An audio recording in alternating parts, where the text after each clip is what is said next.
오늘도 말씀 앞에 오신 여러분들 모두에게 주의 놀라운 은혜가 충만히 임하기를 간절히 축원합니다.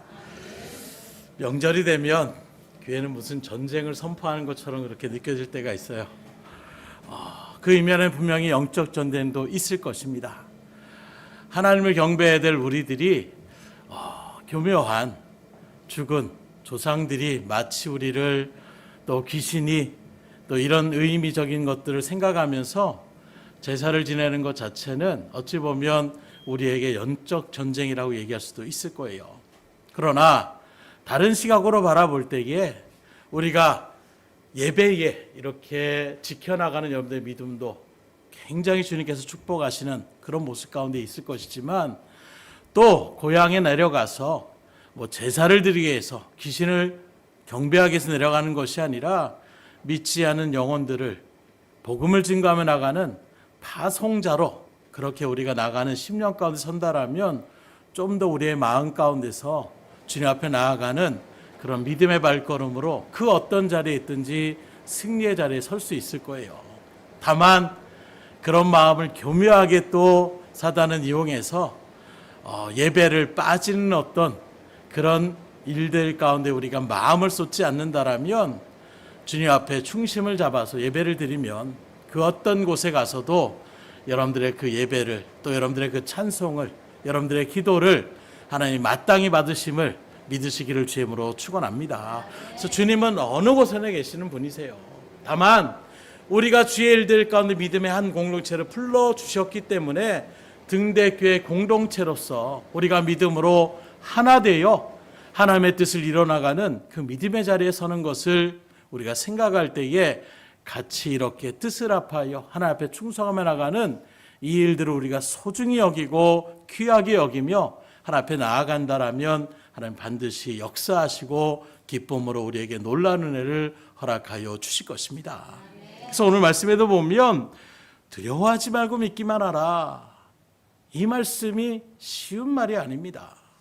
말씀의 배경을 바라보게 되면 거라사 땅에서 귀신 들렸던 군대 귀신이라고 해서 수많은 돼지떼 2,000마리가 그 귀신이 나가라, 돼지떼를 들어가라 했을 때에 그 돼지떼가 그 강물에 다 뛰어서 죽을 정도로 한 사람의 몸에 수많은 귀신이 그렇게 들려져서 광인으로서 미친 사람이라는 것입니다. 그래서 이 사람이 소리를 지르고 나아가는 모습 속에 사람들이 쇠사슬에 매어서 그렇게 그를 묶어놨는데 그 쇠사슬까지도 끊어버릴 정도의 괴력으로 그렇게 사람들을 두려움 가운데 있었던 사람이 있었어요. 무덤 가운데 살면서 살아가는 이 사람을 주님께서 그 땅에 들어갔을 때에 귀신이 먼저 알아봅니다. 왜 우리한테 와서 우리를 힘들게 하려고 하십니까? 그때 주님께서 그 사람에게서 나가라 선포하셨다는 거예요.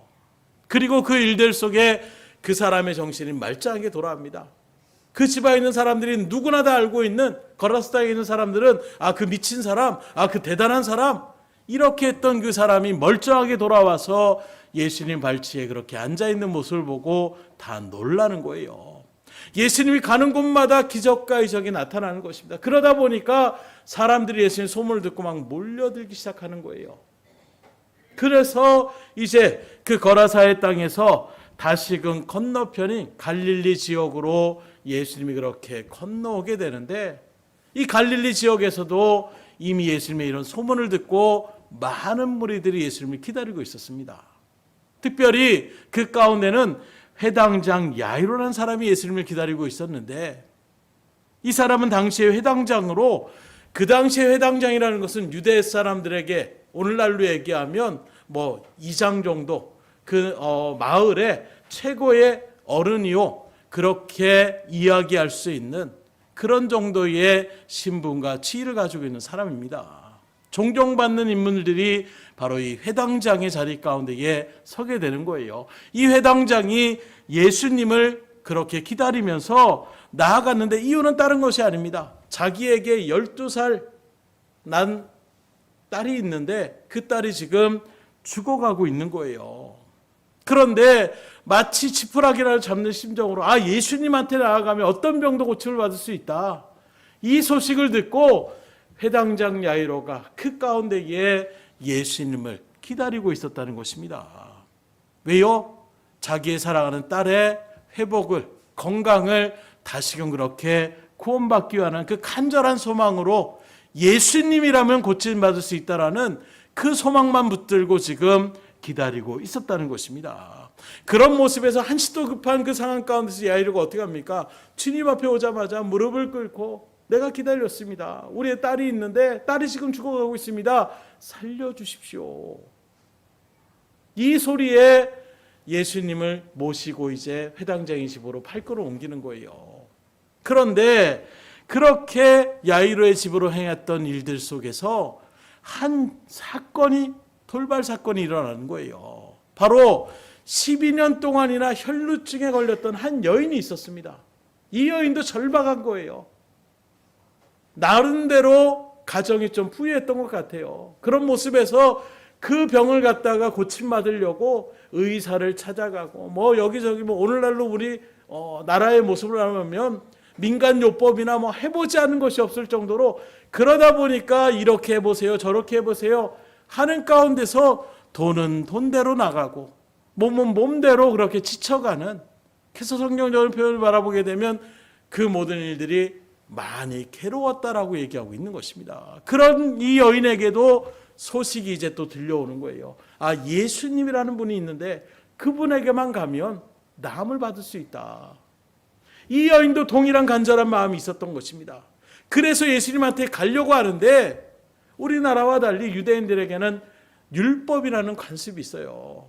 하나님이 명하신 이 율법의 일들 가운데 보면 유출병에 걸린, 이 혈류증에 걸린 이런 모습으로는 여인으로서의 어떤 신분적인 차이도 있었고, 그리고 특별히 피가 흘리면 하는 이 피라는 것이 흘리는 것을 예수님이 굉장히 부정하다라고 하나님께서 선포하셨기 때문에 그런 모습으로 사람들 앞에 나아가면 안 되는 거예요. 왜냐하면 내가 다른 사람과 이렇게 몸이 스쳐지게 되면 스쳐진 사람도 부정한 사람이 된다라고 하나님이 말씀으로 선포하신 것입니다. 그러니 그렇게 나아가다가 사람들에게 발각이 되면 굉장히 쫓겨남을 당하든가 심지어 돌에 맞아 죽을 수도 있는 상황 가운데 있는 거예요. 목숨을 거는 것입니다. 그러나 이 여인의 마음에는 이렇게 해도 죽고 저렇게 해도 죽으라는 심령 가운데서 예수님한테만 내가 나아가자. 그런데 이미 예수님 곁에는 수많은 사람들이 있는 것입니다. 그 모습에서 이 여인의 그 간절한 마음 가운데에 믿음의 그 마음이 있는 거예요. 뭐냐? 감히 내가 예수님한테 말을 걸거나 이렇게 할 수도 없고 그냥 예수님의 옷자락에 손만 대도 내 병이 나을 것 같다라는 마음이 그 가운데 들어가는 것입니다.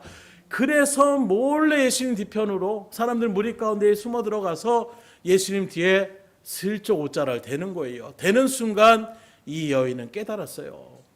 자기의 몸이 나음을 입었구나.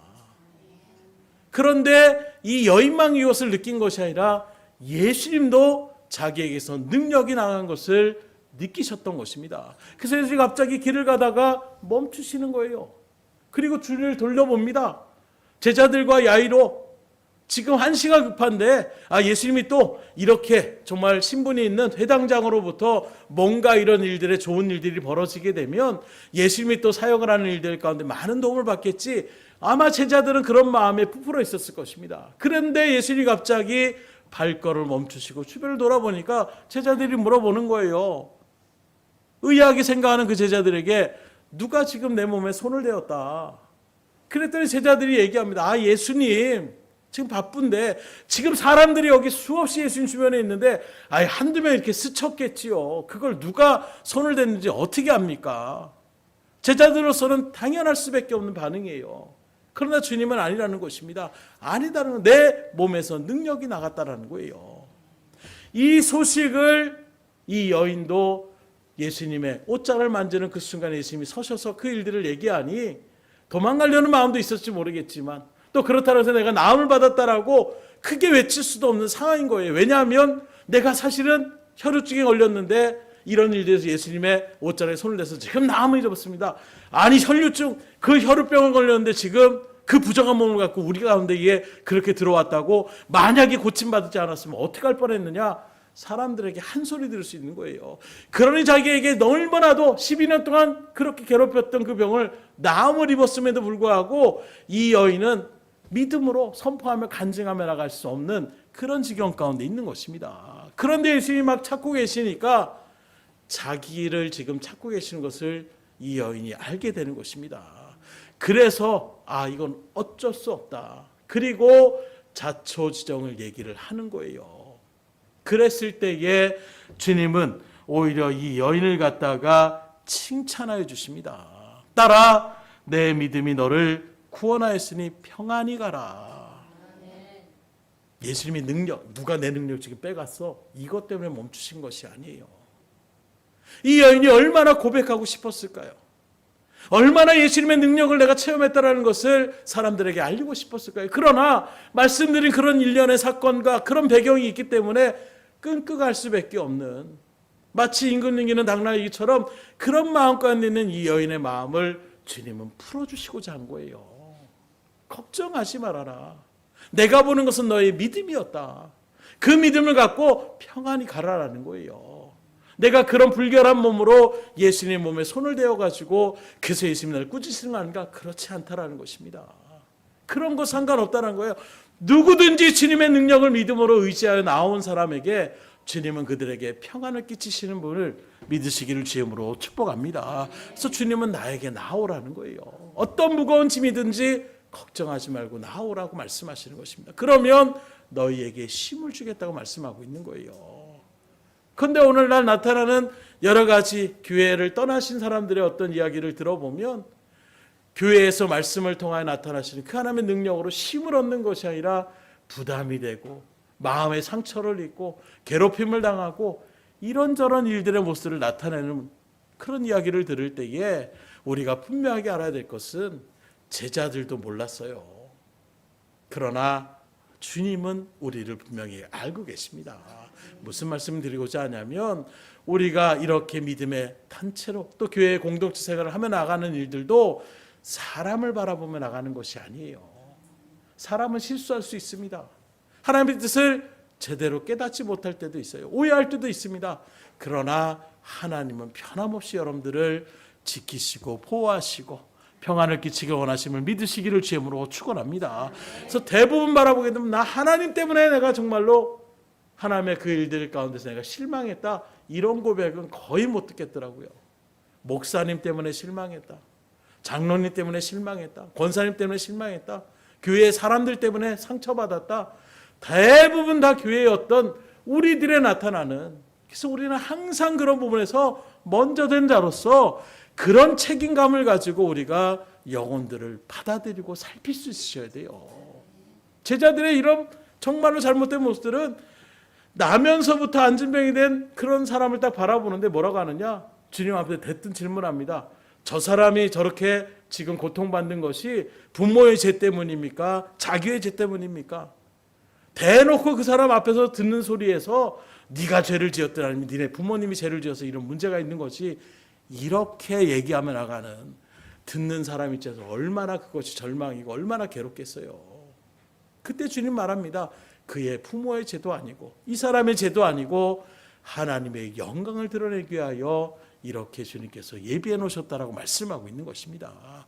오늘도 여러분들은 하나님을 바라보셔야 되는 거예요. 그 능력의 하나님, 그 사랑의 하나님, 그 은혜의 하나님이 여러분들을 불러주셨고 선택해 주셨고 여러분들을 품어주셨음을 믿으시기를 주님으로 축원합니다. 이렇게 이 여인에게 믿음에 대한 칭찬과 평안의 그런 마음을 갖다가 위로해 주셨는데, 이 일들 속에서 사람들은 이야, 이런 일이 또 벌어지는구나, 야 정말로 능력의 예수님이구나, 이렇게 얘기할 때에 그 속에서 혼자 마음이 조마조마했던 사람이 있었을 거예요. 누굴까요? 바로 회당장 야이로의 마음인 것입니다. 왜요?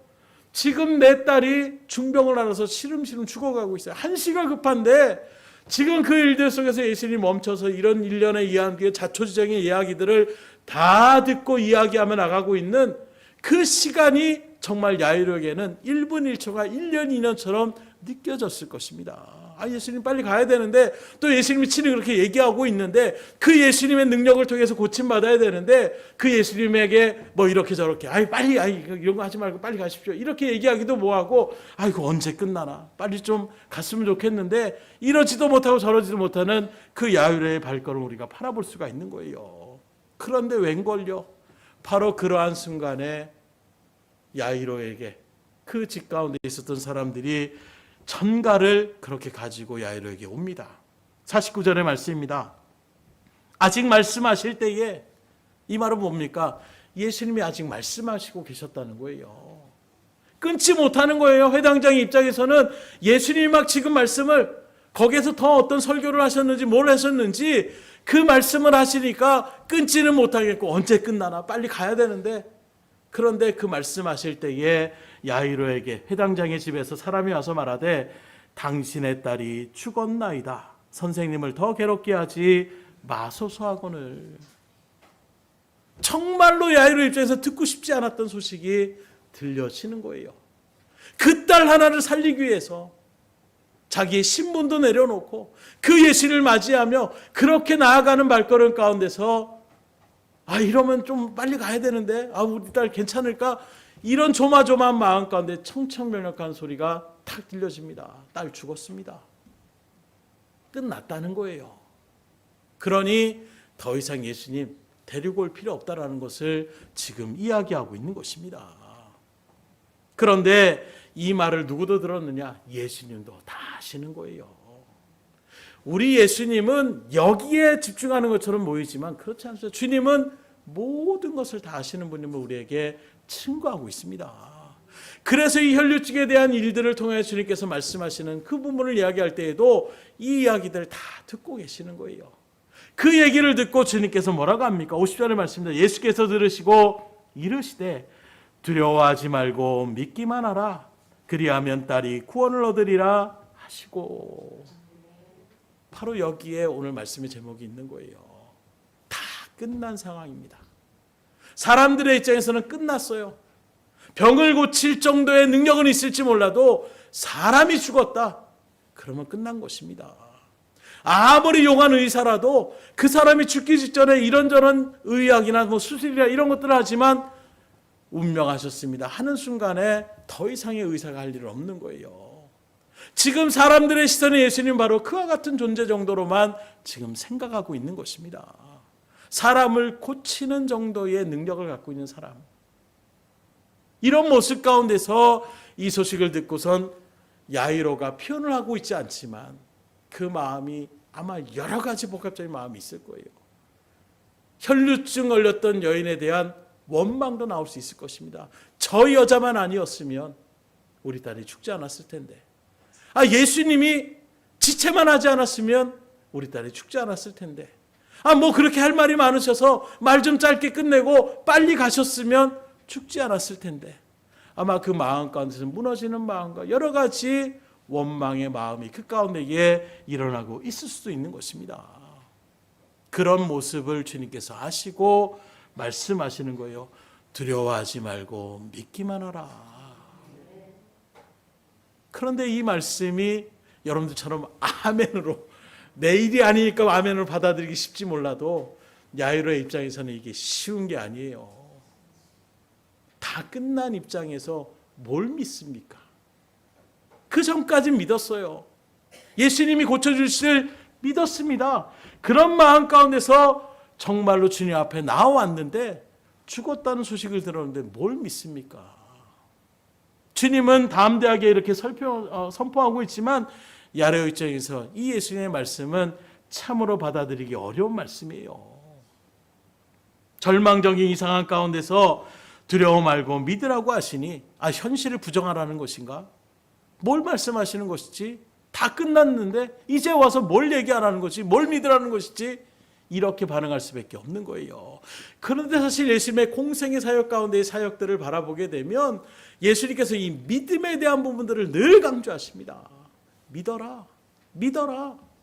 그런데 이 믿음을 강조하시면서 주님께서 이 믿음의 장애물을 극복하라고 얘기하고 있는데 무슨 말이냐?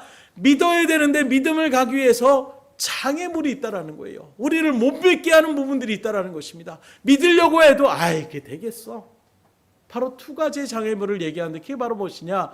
의심과 두려움이라는 거예요. 믿으세요. 당신을 내가 어떻게 믿어? 내가 언제 봤다고 믿어? 그 말도 안 되는 소리를 내가 믿으라고? 지금 당장 위험한 일들 가운데 있는데 두려워하지 말. 그 두려움의 마음이 뭡니까? 혹시 안 하면 어떡하지? 혹시 주님께서 능력을 행하시지 않으면 어떡하지? 혹시 주님이 나를 도와주지 않으면 어떡하지? 이 두려움의 마음, 의심과 이 두려움의 마음이 있을 때에 우리는 믿음의 자리에 나가기가 참 힘들 수밖에 없는 거예요. 저도 마찬가지예요. 목회자라고 그 일들 가운데에 더 말씀을 또 읽고 묵상하고 나가는 그런 부분이 있지만 저도 똑같습니다. 갑자기 의심의 마음이 확 들어오게 되면 근간이 막 흔들리는 거예요. 하나님이 이 기도에 응답하시지 않으면 어떡하지? 이것이 하나님의 뜻이 아니면 어떡할까? 이런 생각이 한번 들어오기 시작하면 갑자기 마음이 막 흔들리기 시작합니다. 요동하기 시작하는 거예요. 그래서 주님은 그 모든 일들 가운데에 두려워하지 말고 의심 말고 믿으라고 말씀하고 있는 것입니다. 이런 예수님의 말씀을 통해서 우리가 분명히 깨달을 수 있는 것은 두려움과 의심은 서로 상관관계에 있다는 거예요. 무슨 말씀이냐? 두려워하면 의심에 이르게 되고 의심하면 두려워지더라는 거예요. 서로 다른 것이 아니라 이게 조화를 이루어가지고 믿음의 자리 가운데 우리가 나가지 못하도록 그렇게 만들다는 것입니다. 그래서 주님은 믿음의 일들 가운데 장애가 되는 것이 이 두려움과 의심이라고 얘기하고 있는 거예요. 그래서 예수님도 제자들에게 수없이 말씀하십니다. 믿음이 적은 자들아 왜 두려워하느냐? 무엇을 먹을까? 무엇을 입을까? 무엇을 마실까? 염려하지 말아라. 풍랑 가운데에 주님과 함께 그들이 가고 있는데 예수님은 잠들어 계십니다. 고물을 기대어서 그 피곤한 몸 가운데에 잠들어 계실 때 풍랑이 막 일어나니까 뱃사람 출신이었던 제자들이 나름대로 그 배를 갖다가 어떻게든지 이끌어 가려고 이렇게 저렇게 노력을 하는데 안 되는 거예요. 곧 죽겠습니다. 그래서 예수를 막 흔들어 깨웁니다. 근데 그 깨울 때에 마음이 어떻겠어요? 우리는 죽을 줄 살 줄 모르게 막 어떻게든 배가 뒤집혀지거나 난파되지 않게 해서 최선을 다해서 노력하고 있는데 스승인 예수님은 그냥 잠을 자고 있으니 그래서 막 깨울 때에 그 격정의 마음이 그대로 예수님 우리가 죽게 됐습니다. 어찌하려고 하십니까? 이 말이 예수님 우리 죽게 됐어요. 이렇게 깨웠겠습니까? 흔들어 막 깨우는 거예요. 예수님 우리 다 죽게 생겼어요. 지금 뭐하고 계십니까? 잠잘 때가 아닙니다. 그때 주님께서 뭐라고 하십니까? 믿음이 적은 자들아 왜 의심하느냐? 내가 너희와 함께 있지 않느냐? 왜 의심하느냐? 능력의 주님께서는 하나님의 그 십자가의 삶을 감당하기 전까지 주님은 결코 죽을 수 없습니다. 우리가 사도행전을 새벽에 같이 강의한 것처럼 사도 바울의 그 행적들을 바라볼 때에도 계속해서 여러분들과 나눴던 것이 바로 사명이 있을 때 하나님은 그 생명을 거두지 않아요. 로마에 가서 네가 복음을 전해야 되겠다. 하나님이 그에게 사명을 주셨습니다. 그런데 그 일들 가운데 광풍을 만나서 난파가 돼요. 14일 동안 먹지도 못할 정도로 사람들의 마음이 이제 우린 다 죽었구나. 마음이 완전히 낮아진 상태였습니다. 그런 모습에서 바울에게 분명하게 주님께서 뭐라고 말씀하시느냐?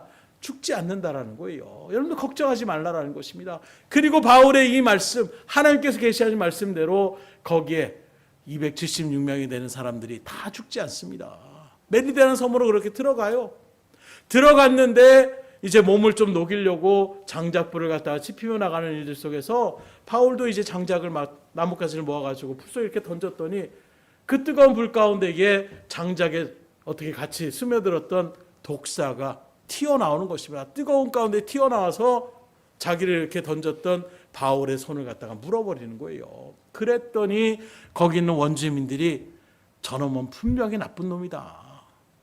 바다의 그 풍랑 속에서 어떻게 겨우겨우 살아왔지만 저 인간만큼은 살려둘 수 없겠다라는 어떤 신적인 계시가 있어서 그래서 독사를 통해서 겨기를 물려서 죽이려고 한다. 저놈은 정말로 살려두면 안 되는 그런 사람이라고 사람들의 마음 가운데 있는 거예요. 그래서 언제 죽나 이렇게 쳐다보고 있는데 바울이 독사에 물렸는데 툭툭툭 해가지고 독사를 갖다 떨어뜨려 버립니다.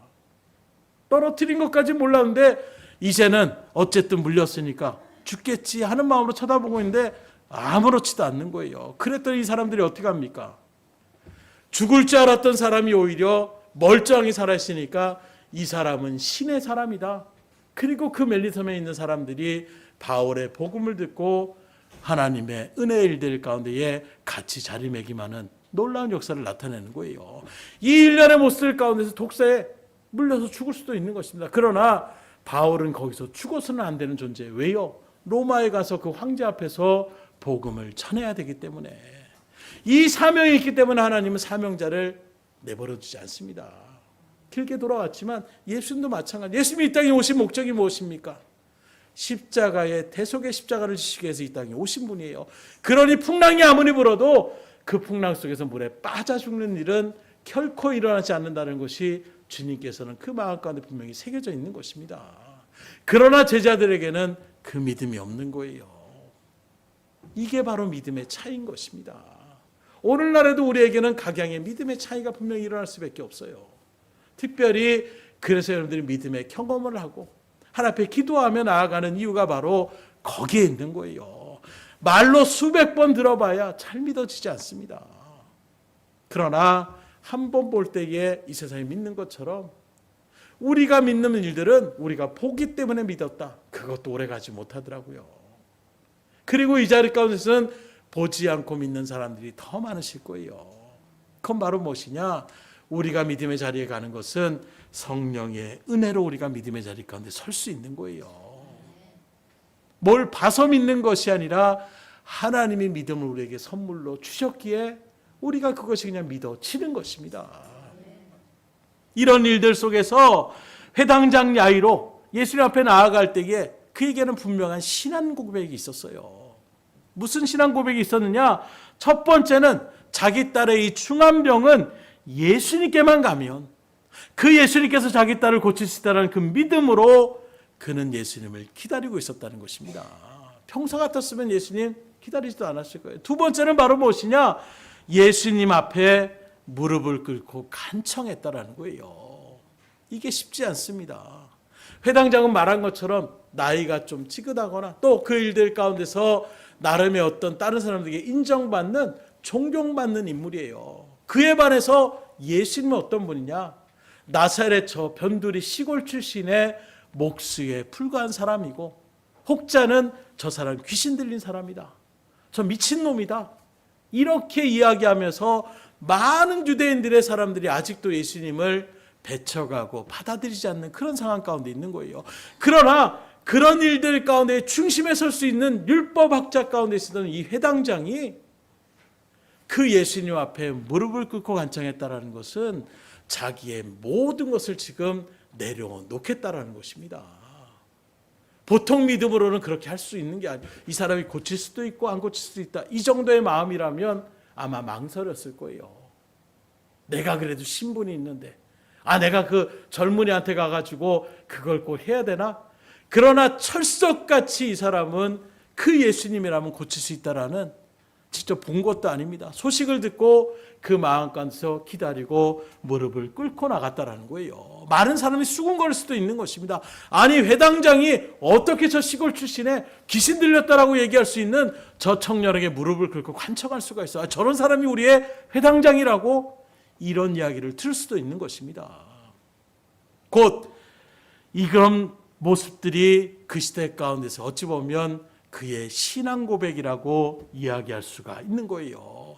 그래서 그 정말로 예수님 아니면 안 됩니다라는 그 간절한 마음을 주님께서 보셨기 때문에 회당장의 집에 같이 가자라고 발걸음으로 옮기신 것입니다. 야이로의 이런 믿음이 오늘 이 자리에 계신 여러분들의 신앙 고백이 될 수 있기를 주님으로 축복합니다. 우리가 예배의 자리 가운데만 앉아있다라고 해서 예배를 하나님 받으시는 거 아니에요. 우리가 드려지는 이 예배의 이 순간에도 우리의 신앙 고백이 주님 앞에 상달될 수가 있어야 되는 것입니다. 곧 야이로처럼 여러분들이 지금 안고 있는 모든 문제들을 위하여 하나님 앞에 나올 때에 그 하나님이 답을 갖고 계시고 해결해 줄 수 있다라는 분명한 믿음의 확증을 가지고 주님 앞에 나올 수 있어야 되는 거예요. 그 마음을 갖고 기도해야 되는 것이고 그 마음을 갖고 주님 앞에 은혜를 구해야 되는 것, 이게 바로 신앙 고백이라고 얘기할 수가 있는 것입니다. 그래서 우리의 기도의 제목들, 하나님 우리는 할 수 없지만 능력의 주님께서 그렇게 이루어 주시지를 믿사오니 하나님 역사하여 주시옵소서. 분명한 믿음의 신앙 고백으로 주님 앞에 나올 때에 주님은 그 음성에 귀를 기울이시는 거예요. 그러한 예배를 하나님이 기쁨으로 받아주시는 것입니다. 형식적인 예배, 너희들의 중심이 없는 예배, 나와는 상관없는 내 말을 듣지도 않고 내 생각은 그 일들 가운데 관심도 갖지 않으면서 자기들의 뜻대로만 나아가는 이런 모습이 아니라 정말로 하나님을 믿음으로 의지하며 나가는 그 간절함의 고백이 자리 가운데 섰을 때에 그 예배를 하나님께서 기쁨으로 받으시는 거예요. 그래서 예배는 영과 진리로 드려야 된다고 말씀하고 있는 것입니다. 하나님 말씀에 입각해서 그 말씀 부여잡고 하나님, 이러한 하나님을 믿고 그 하나님의 능력의 일들 가운데 이 모든 문제도 해결할 수 있음을 믿기에 오늘도 주님 앞에 나왔사오니 하나님 우리에게 말씀하옵시고 그 뜻대로 나아갈 수 있는 믿음을 더하여 주시고 주의 일들을 또한 체험하며 또 그 모든 문제 해결을 통하여 주님을 더욱더 경험하여 더욱더 믿음으로 든든히 설 수 있도록 역사하여 주시옵소서. 주님 앞에 나갈 때 주님은 역사하시는 거예요. 아유, 하든지 말든지 되면 이상하고 그럴 수도 있나? 이 정도의 마음의 일들 가운데서 주님께서는 단번에 역사하진 않아요. 그러나 때로 주님은 그럴 때도 역사하시는 것을 우리가 바라볼 수가 있는데, 곧 야이로가 무릎을 꿇으며 나아가는 것은 바로 무엇입니까? 굴복하겠다라는 거예요. 순복하겠다는 것입니다. 주의 말씀 앞에 내가 항복하겠다는 것입니다. 회당장 야이로는 딸 때문에 그의 회당장의 어떤 지위와 권위와 그가 갖고 있는 모든 자존심 다 내어버리고 주님 앞에 무릎을 꿇고 항복하는 거예요. 이게 오늘 우리가 주님 앞에 나아가는 자세입니다. 오늘 한번 예배드리는데 어떻게 한번 나에게 은혜를 주실까? 한번 줘 보십시오. 이런 마음의 자세가 아니라 정말로 주님이 아니면 안 됩니다는 간절하게 심령 가운데에 하나님이 역사하셨던 그런 놀라운 일들의 모습들 체험하시는 분들도 있고 그런 체험 이야기들을 들으신 분들도 많이 있을 거예요. 우리가 교만할 때 하나님 앞에 온전한 마음으로 나아가지 않을 때 하나님은 역사하시지 않습니다. 우리의 마음의 간절함을 주님 앞에 아뢰을 때에 그때 하나님은 역사하여 주시는 거예요. 그런 일들 속에 오늘 여러분들의 마음이 활짝 열려져서 주여 말씀하옵소서, 주의 종이 듣겠나이다 하는 심령으로 주님 앞에 귀를 기울여 보세요. 반드시 하나님께서 여러분들에게 역사하여 주십니다. 그런데 이런 일들 가운데에 정말로 신앙 고백으로 모든 것을 내어던지고 주님 앞에 나왔는데 말씀드린 것처럼 아주 난처한, 아니 정말로 듣고 싶지 않는 그 소식을 듣게 되는 거예요.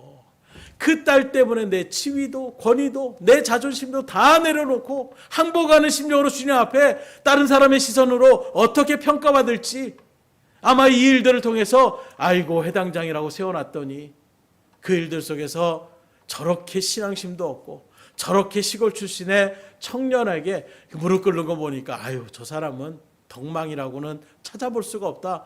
이런저런 마음 가운데 들 수밖에 없는 거예요. 그 여파와 충격이 이루 말할 수 없을 것입니다. 난처한 소식이 지금 들려주었을 때에 말씀드린 것처럼 복합적인 그 마음이 야이로의 마음을 막 흔들 거예요. 내가 왜 미쳤지? 내가 왜 그 말을 듣고 그 소식을 내가 분명하게 검증을 하든가 그 일들을 내가 생각해 봤어야 되는데 내가 너무 급했다. 내 마음이 정말로 그 딸을 살리고자 하는 그 마음 가운데서 내가 정말로 큰 실수를 했다. 여러 가지 마음이 그 가운데에 들려질 수밖에 없는 것입니다. 그러니 그런 일들 가운데서 주님께서 그 마음 가운데서 다시금 담대함을 세워주시는 거예요. 두려워하지 말아라. 이런저런 소리 가운데에 또 여러 가지 일들의 소리에 거기에 흔들리지 말고 네가 처음 나를 찾아왔을 때 그 믿음을 놓지 말고 나아가라는 거예요. 그게 바로 무엇입니까? 주님께만 가면 해결받는다. 주님께만 나아가면 주님이 고쳐주신다. 주님께만 가면 내 딸이 구원받을 수 있다. 이 믿음을 흔들리지 말라라는 거예요. 이처럼 믿음은 위기가 없을 때의 믿음이 확 나타나는 것이 아니라 위기가 있기 때문에 믿음이 필요한 거예요. 평소에는 잘 드러나지 않습니다. 저 사람 믿음이 있는지 믿음이 없는지 잘 몰라요. 근데 큰 위기가 곤란한 상황이 닥쳤을 때에 믿음의 사람의 모습이 거기서 딱 나타나는 것입니다. 세월의 일들 속에서도 우리가 많은 사람들의 모습을 바라보잖아요.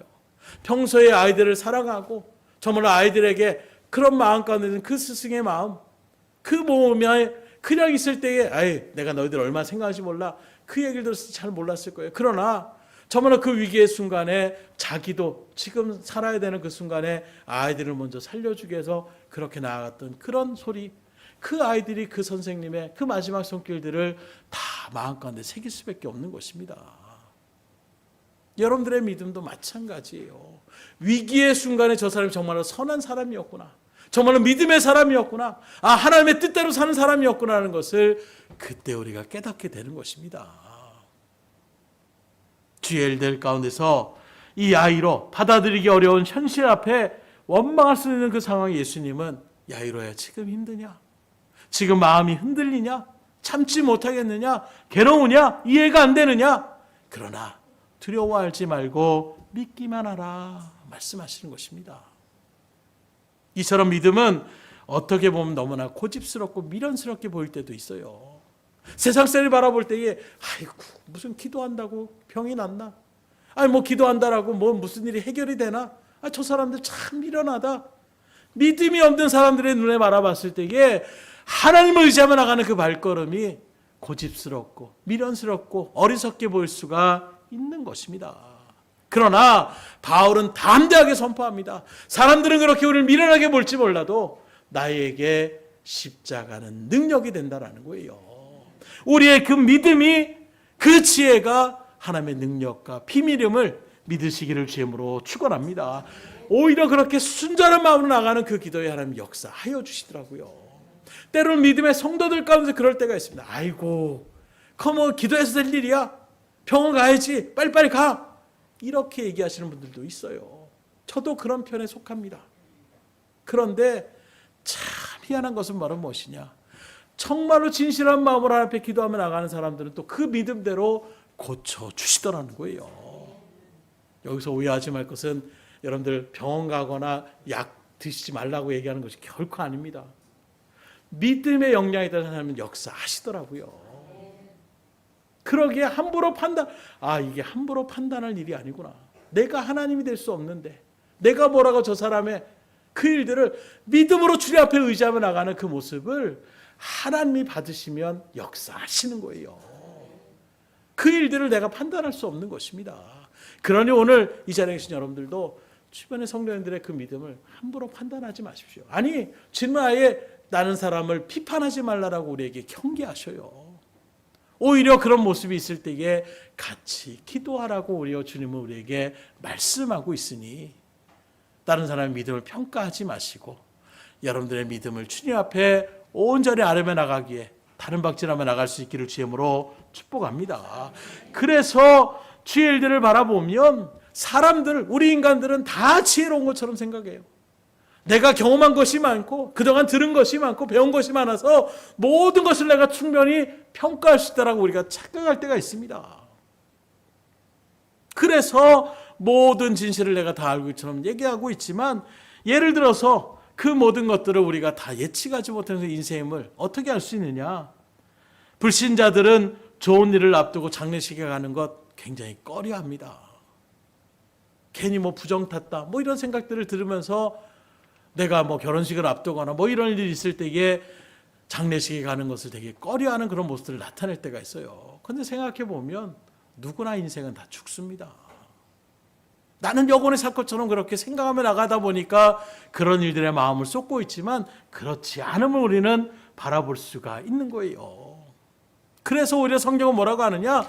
잔치집에 가는 것보다 초상집에 가는 것이 더 유익이라고 말씀하고 있습니다. 왜요? 우리 인생을 다시금 돌아볼 수 있는 시간이 바로 오히려 죽음을 앞에 뒀던 인생의 이런 것은 결국에는 허무함이 있는 것이구나. 아무리 우리가 이 세상에 천년만년 살 것처럼 생각하지만 나에게도 언젠간 저런 죽음의 자리 가운데 설 수 있는 것이구나.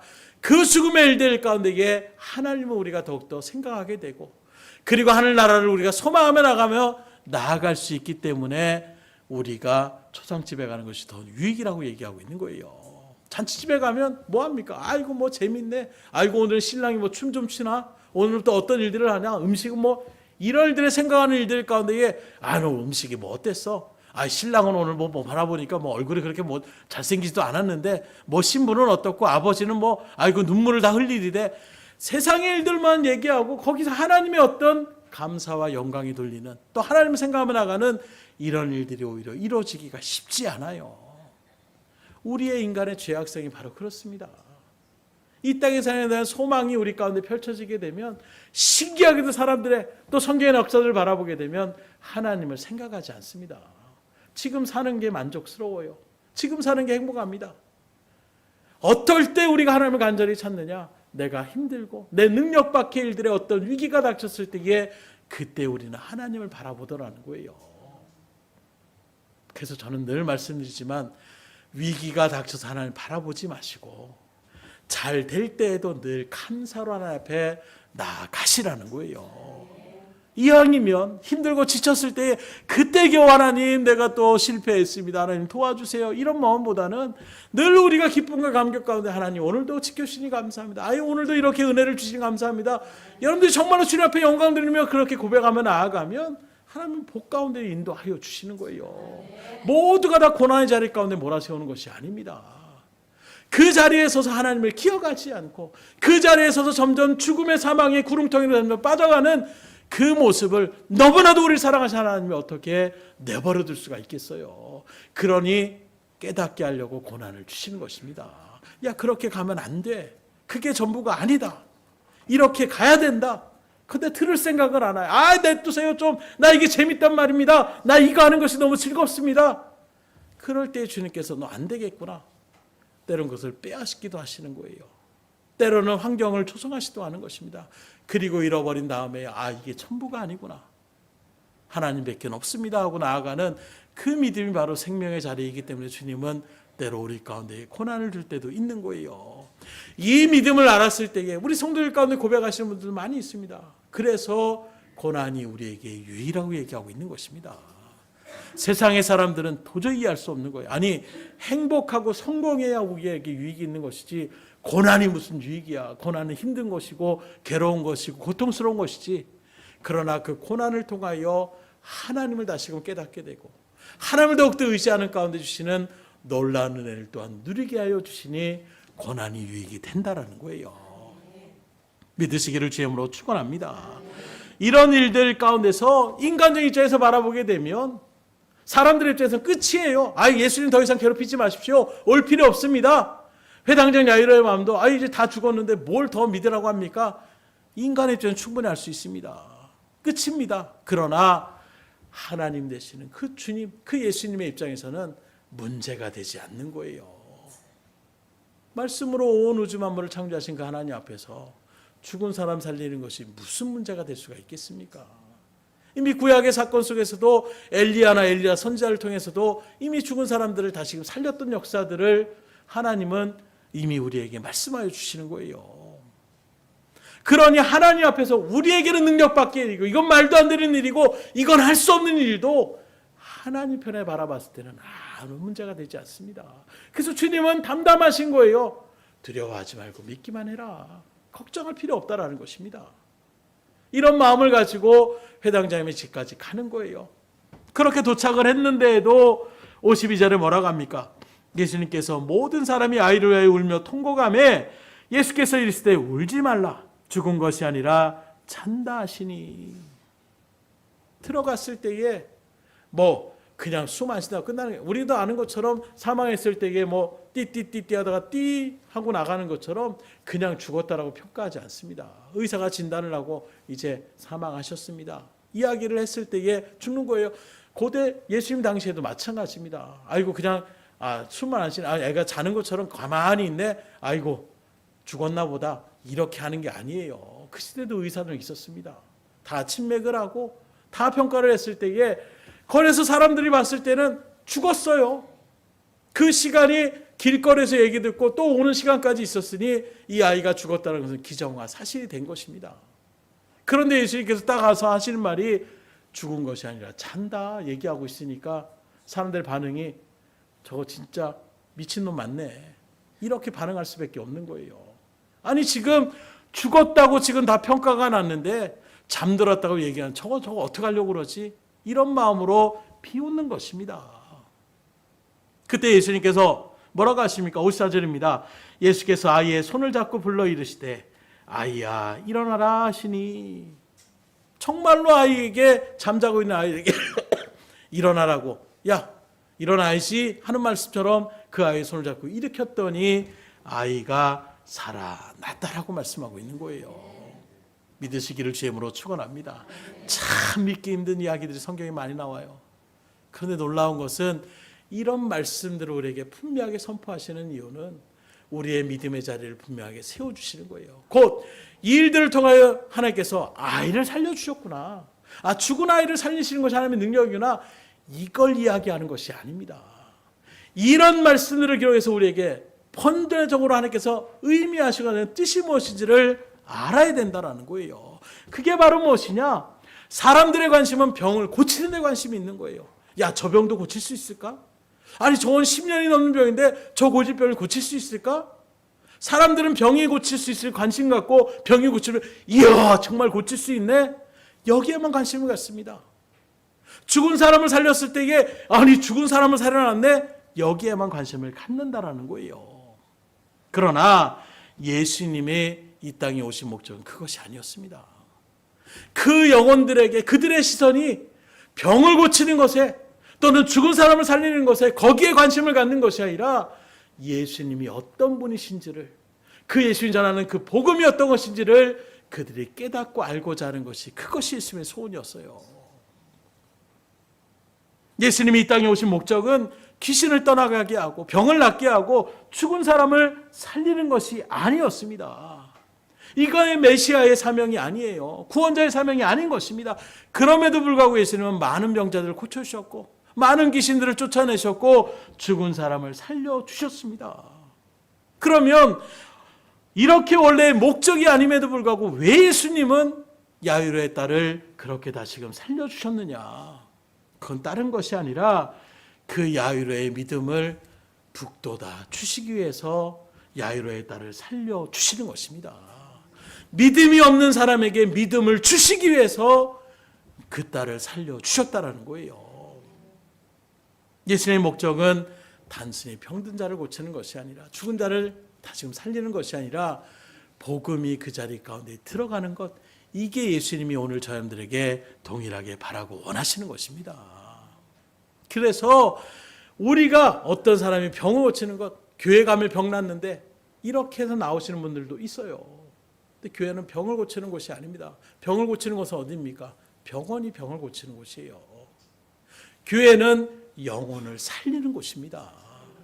그 영혼에게 믿음이 온전하게 말씀이 선포되어져서 그 믿음을 받고 하늘나라를 소망 가운데 있어서 이 땅이 전부처럼 살아가는 우리의 인생이 아니라 하나님이 예비하신 영원한 하늘나라를 소망하며 나가는 것, 이게 우리에게 주시는 진정한 복음의 역사예요. 그런데 이 복음이 낮아지고 낮아져서 잘못된 오해 고개 가운데서 예수님 믿으면 성공할 수 있다. 예수님 믿으면 실패하지 않아도 된다. 예수님 믿으면 사업이 잘 된다. 예수님 믿으면 건강할 수 있다. 온통 이 세상에 어떤 우리가 바라고 원하는 그런 일들에만 우리가 생각만 나가는, 이것은 기독교에만 있는 게 아니에요. 불교에도 있고 심지어 무속신앙 가운데서 다 피는 것이 그겁니다.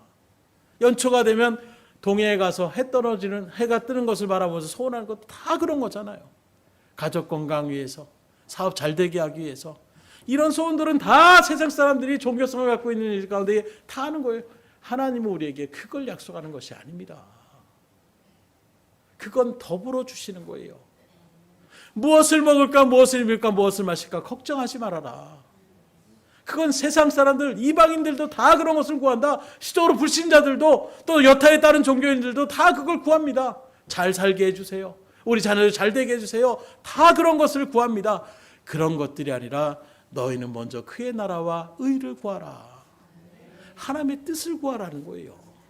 하나님이 우리를 부르시는 의미가 무엇인지 구하라는 것입니다. 그러면 이 모든 것을 더하여 주시겠다고 약속하시는 거예요. 이 우선순위를 자꾸 우리는 바꾸려고 합니다. 이렇게 해주시면 그때 내가 예수님을 인정하겠습니다. 이렇게 해주시면 내가 하나님을 믿는 가운데 나아가겠습니다. 그래서 이 믿음은 힘든 거예요. 하나님이 우리에게 믿음을 선물로 주셔야 믿어지는 것입니다. 그래서 정말로 철옹성처럼 어떻게 해도 받아들이지 않았던 그 사람이 한순간에 마음문을 활짝 열고 주님을 믿음으로 영접해 나가는 이런 믿음의 역사들을 또한 우리가 바라볼 수가 있는 것은 하나님이 역사하실 때의 믿음은 들어가는 거예요. 다만 그렇다고 해서 가만히 있어도 하나님이 믿음 주시겠지, 이건 아닙니다. 우리의 천도의 발걸음이 있어야 되는 것이고, 또 말씀드린 것처럼 내 마음 가운데 하나님 나에게도 보여주십시오. 그래서 주님 말합니다. 보지 않고 믿는 것이 복된 것이지만 보고서라도 믿으려면 그런 일들 가운데 하나님이 역사하여 주시다라는 거예요. 오늘 야이로의 딸을 살린 것이 바로 그것입니다. 그래서 나사로의 사건도 마찬가지였어요. 나사로, 예수님이 어렸을 때부터 그렇게 잘 알고 있었던, 정말로 친한 그런 형제처럼 지냈던 사람, 그 나사로가 지금 다른 곳에 전도를, 말씀을 전하고 나가는데 청갈이 옵니다. 지금 나사로가 죽게 되었으니까 빨리 좀 와서 고쳐주십시오. 예수님이 그것을 알고 있습니다. 그런데 일부러 더 늦게 가시는 거예요. 그리고 나흘이 돼서야 곧 나사로가 죽고, 죽은 것을 끝난 것이 아닙니다. 장사까지 다 지냈어요. 곧 그들의 무덤은 우리처럼 흙으로 덮거나 화장을 하거나 이게 아니라 돌에 갖다가 굴이 있으면 그 굴 안에다가 안치를 시키고 그 바깥에 그렇게 문을 닫아 거는 걸로 그렇게 그들은 장사를 지냈는데, 그렇게 장사도 다 끝낸 시점 가운데 예수님이 도착하신 것입니다. 일부러 그러시다고 얘기하고 있어요. 가자마자 마르다가 와서 그 나사로의 여동생이 와서 얘기합니다. 주님 왜 이제 오십니까? 좀 빨리 오시죠.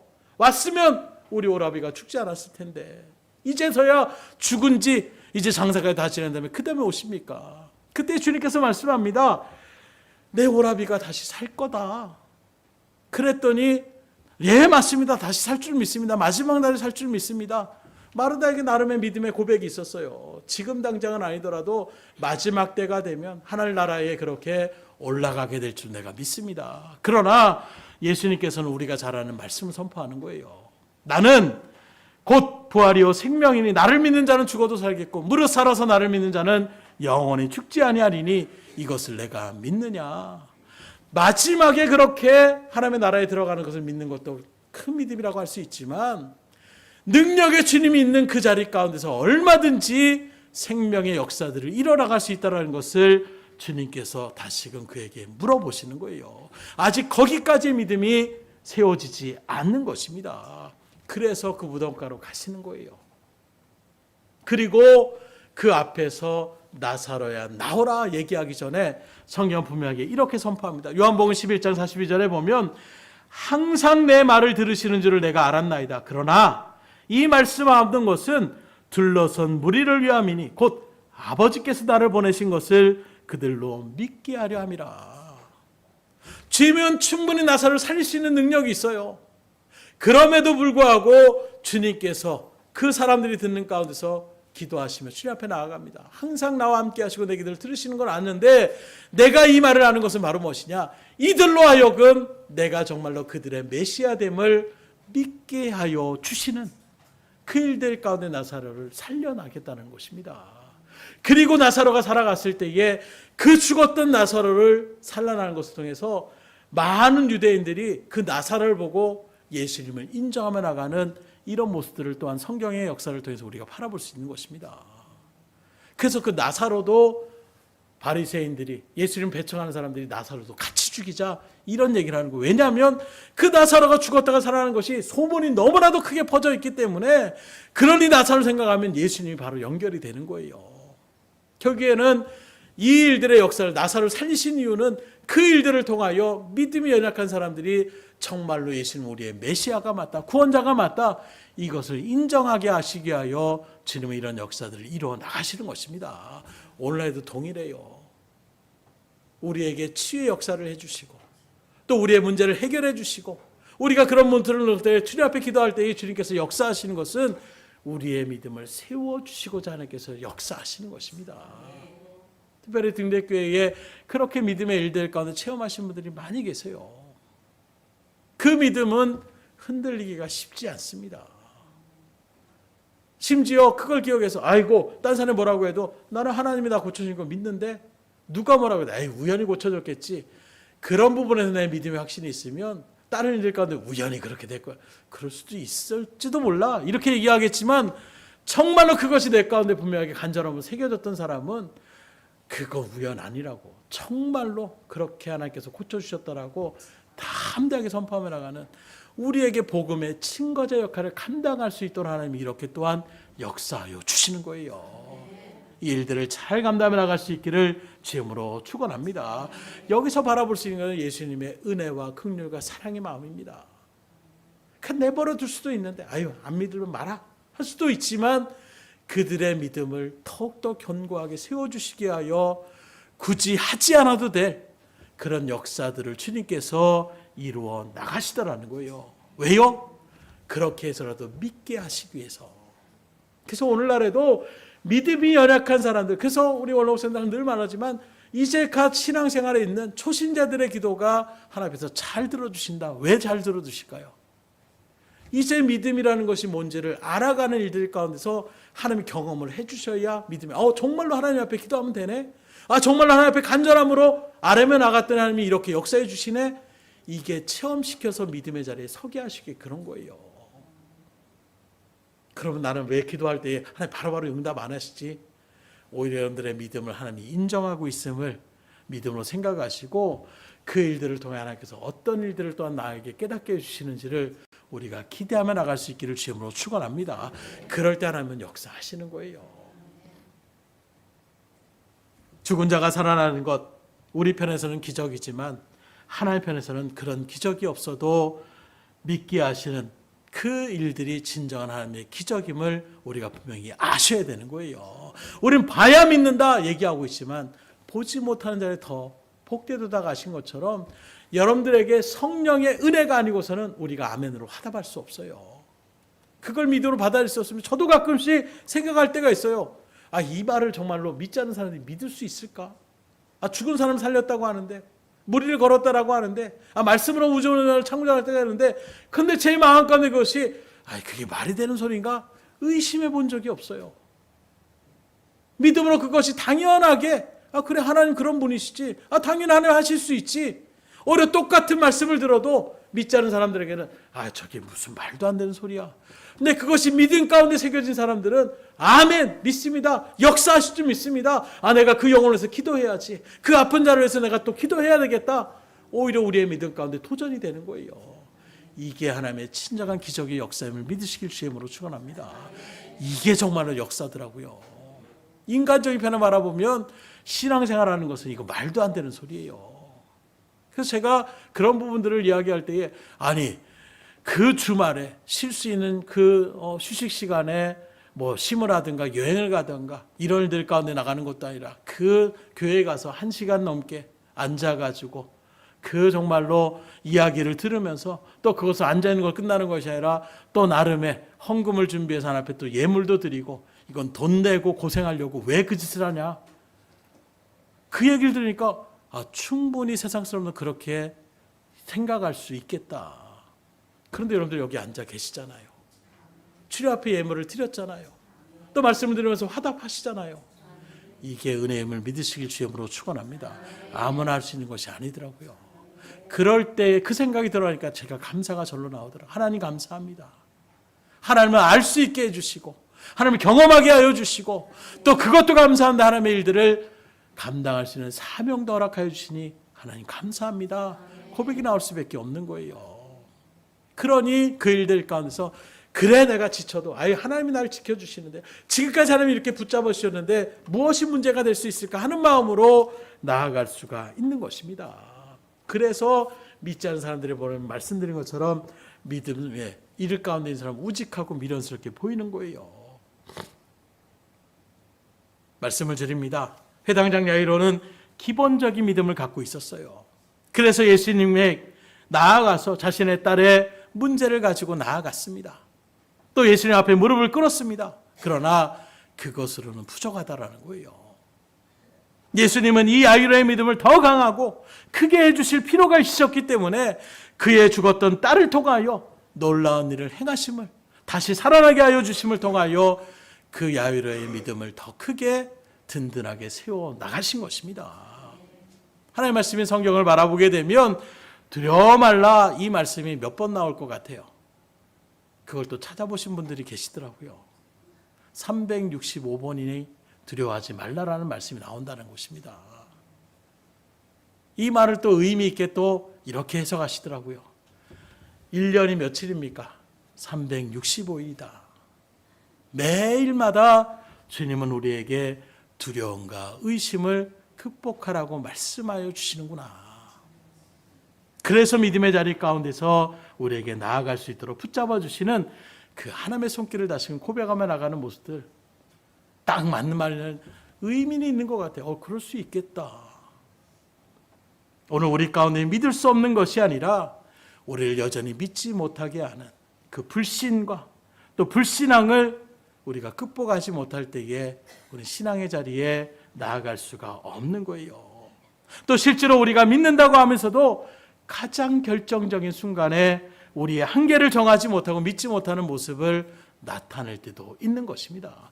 평소에는 쥐야 믿습니다. 뭔가 문제가 딱 떨어지면 하면 아이쿠 하면 그냥 그 일들 간에서는 하나님을 믿는 믿음은 다 온데간데 없고 그것 때문에 울며 불며 원망불평하며 나가는 이런 모습들, 우리의 마음을 다시금 극복하며 의심하지 말고 두려워하지 않기를 주님으로 축원합니다. 정말 견딜 수 없는 상황이지만 두려워하지 말고 믿기만 하라. 이 주님의 음성이 여러분들 가운데 들려질 수 있기를 주님으로 축원합니다. 이 세상에 살아가는 우리 인간들은 결과에만 치중해요. 죽은 딸이 살아난 것만을 집착합니다. 그러나 그 결과에 이를 수 있는 믿기만 하라는 주님의 음성을 먼저 여러분들의 심령 가운데에 분명히 새길 수 있기를 주님으로 축원합니다. 원하기는 우리를 두렵게 하는 모든 현실 앞에서도 두려워하지 마시고, 두려워하지 말고 믿기만 하는 이 말씀을 붙잡고 믿음의 역사를 경험하시는 저들의 발걸음이 될 수 있기를 주님으로 축복합니다. 기도하겠습니다. 하나님 감사합니다. 오늘도 주님의 은혜 가운데에 우리를 불러주신 하나님, 정말로 인생을 살아가는 일들 가운데에 힘든 일들이 닥칠 때가 있고 여러 가지 문제 가운데에 어찌할 바 모르는 우리의 모습들이 있습니다. 그때에 우리도 모르게 하나님 왜 이러십니까? 하나님 어찌하려고 하십니까? 원망과 불평이 먼저 앞서게 되는 그런 우리들에게 주님은 분명하게 말씀하여 주셨습니다. 두려워하지 말고 믿기만 하라. 하나님의 일들의 구원의 역사는 바로 주님을 의심치 않고 굳건하게 붙잡는 그 믿음을 통하여 역사하여 주심을 다시금 분명하게 깨닫게 하여 주셨사오니, 오늘도 중명 육신의 지체의 아픔으로 인하여 삶의 여러 가지 삶의 문제와 고통을 인하여 괴로워하는 주의 백성들, 하나님 오늘 이 말씀이 그 가운데 온전히 새겨지게 하여 주셔서 주님을 붙잡고 믿음으로 나아갈 때에 하나님 풀어지는 역사가 일어나게 하여 주시옵소서. 주의 역사가 일어나게 하여 주시옵소서. 놀라운 주님을 다시금 체험할 수 있도록 인도하여 주시옵소서. 모든 것을 주님 앞에 의탁드리오며 예수의 손 받들어 기도드렸사옵나이다. 아멘.